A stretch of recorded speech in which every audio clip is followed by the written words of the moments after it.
যদি কোনো মানুষ অমাবস্যার নিশি রাতে গভীর জঙ্গলে পরিত্যক্ত এক শিব মন্দিরে বসে 108 বার ওম নমঃ শিবায় মন্ত্র জপ করেন, তবে কি ঘটতে পারে?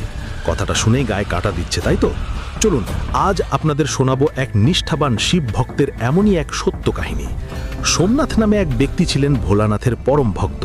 সারা জীবন ভক্তি করলেও তিনি একবারও মহাদেবের সাক্ষাৎ পাননি।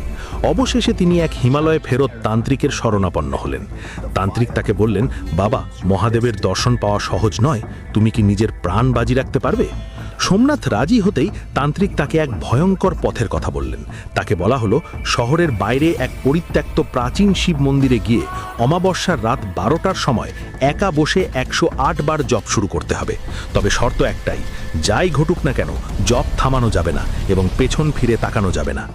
গভীর রাতে সোমনাথ সেই মন্দিরে গিয়ে বসল। চারপাশে থমথমে অন্ধকার আর শিয়ালের ডাক। প্রথম 10 বার